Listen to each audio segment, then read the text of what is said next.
সাদা পাথর সিলেটের একটা ঐতিহ্য, একটা পর্যটক স্থান। আমরা একটা গর্ব করি যে স্থানটা লইয়া, এটা হচ্ছে সাদা পাথর। এখন সাদা পাথর এমন একটা পর্যায়ে গেছে, এটা মরুভূমির কারখানা হয়ে গেছে। যেমন মরুভূমি অন্তেই শুরু হয়েছে, সারা বিশ্বে যতটা মরুভূমি আছে ওখান থেকে শুরু হয়েছে।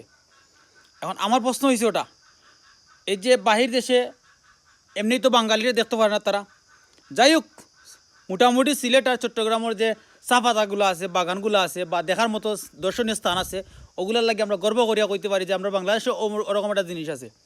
গতকালকেও আমার মালিকের ভুয়া আমার এটা কইছে অমুক জায়গায় যাইতাম, একটা ঝর্ণা দেখা, তো আমি এটা কইছি না যাওয়া লাগতো না, এর কি আর সৌন্দর্য আমার দেশে আছে, আমি যখন ছুটি যাইমু তখন আমি ঘুরাইতে পারবো। তো ওইটা কিতা আছে, তখন কিন্তু আমি গর্ব করি ওইটা কইছি যে আমরা এলাকাত সৌন্দর্যর একটা জায়গা আছে যার নাম জাফলং। দ্বিতীয় নম্বর হয়েছে এই যে এই বুলাগঞ্জ সাদা পাথর। 3 নম্বরে ধরেছে ওই যে ওটার নাম কিতা, এই এই রাতারগুল না কিতা, ও জায়গার নামটা কইছি। আর তো অ্যাভেলেবেল তো আছে আলহামদুলিল্লাহ, বাট বিশেষ করে ও 3টা জায়গা একটু বেশি ফোকাস দেয়। আচ্ছা গেল, এখন আমার কথা হইল, এই যে কইলাম, এখন যদি আজকে আমার প্রশ্নটা করে তোর বাংলাদেশও কিতা আছে দেখার মতো, তখন আমি উত্তর দিতে কিতা, তখন ওটা কইম কিতা, ডাকাইত আছে, সুর আছে, বাটপার আছে, ফাত্তর কাউরা আছে, মাটি কাউরা আছে, গু কাউরা আছে। ঠিক আছে নানি? এখন আমার কথা হইল, ওই যে উপদেষ্টা মণ্ডলী হল তোমরা আছো, তোমরা কার কিতা চিরো?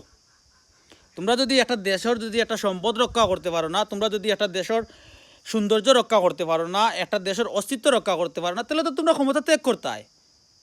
তোমরা তার জুড়ে কেউ কইছে না যে তোমরা বইতে, তোমরা বয়সে মানুষে বিশ্বাস করি, তোমরা বয়সে মানুষে সঠিক পথে দেশটা পরিচালনা করা লাগে। তোমরা বয়সে না যে কমিশন খাইয়া আর অমনে খাইয়া আর হমনে খাইয়া। প্রশাসনে, সিলেট বিভাগের প্রশাসনে কিতা করে জানি, পাতল লুটপাট হওয়ার পরে সব ডাব্বা থামানির পরে গিয়া তারা গিয়া অভিযান শুরু করে। কেন এন 144 দ্বারা জারি করলে তোমরা কিতা মারবো? তোমরা এত ক্ষমতা তারা রয়েছে যে তোমরা প্রশাসনে পর্যন্ত তারা ভয় পাও। আর দেখলাম আর একটা ভিডিও ফুটেজও দেখছি যে পর্যটক যে বাইকগুলো আছে তারা প্রতিবাদ জানাইছে। তারার প্রতিবাদ, তারা গেছে ঘুরতে ঘুরতে গিয়া ভাই আর খালি হাতে তারা কিতেই প্রতিবাদ জানাইব? তারা যতটুকু সামর্থ্য আছে, যতটুকু পারছে, যা করছে, আমি মনে করি এই বিষয় লাগি সর্বোচ্চ প্রতিবাদ হয়েছে তারা যে পাত্র নিক্ষেপ করছে। এটা হচ্ছে তারা সর্বোচ্চ প্রতিবাদ।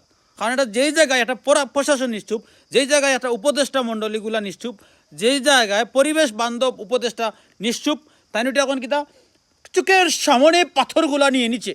তো চোখের সামনে যদি পাথরগুলা নিয়ে নে, তুমি কি করেছ সেখানে বসে? বড় বড় লম্বা লম্বা কথা কওয়া লাগে আমরা আগুয়াল থাকি। বাংলাদেশও এমন একটা দেশ, যেই দেশে ঘটনা ঘটার পরে, যেই দেশে মনে করেন যে একটা কিছু হওয়ার পরে যতক্ষণ না পর্যন্ত মিডিয়ার প্রচার হয়েছে, যতক্ষণ না পর্যন্ত ফেসবুকে এটা ভাইরাল হয়েছে, যতক্ষণ না পর্যন্ত এটা ট্রেন্ডিং করছে, ততক্ষণ পর্যন্ত এটা বিচার করার লাগে কোনো প্রশাসনের কোনো পদক্ষেপ নাই, এলাকার যে গণ্যমান্য ব্যক্তি আছে তার কোনো পদক্ষেপ নাই, না আছে কোনো সরকারের পদক্ষেপ।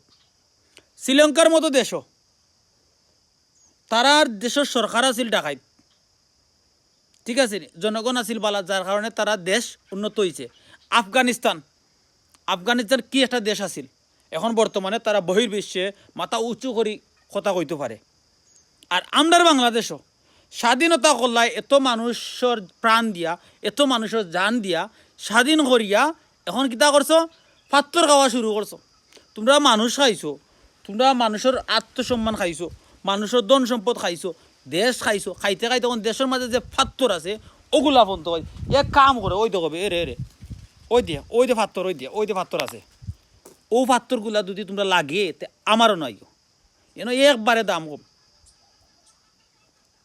বুঝছো নাকি? তা হয়েছে এভেলেবেল পাত্তর আছে, তাই যা মন চায়। কয়েকদিন আগে জেসিবি তো চিনো, জেসিবি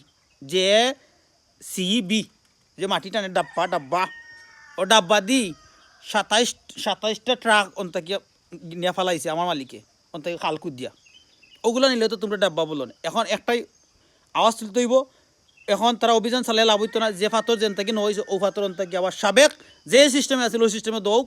কারণ হয়েছে বাবার ঘরে পাই 3 মাস পরে দেশও আইরা আমি বুলাগঞ্জ ফাঁকানি তাইম, যদি ইয়া ফাত্তর পাই না তো ফাত্তর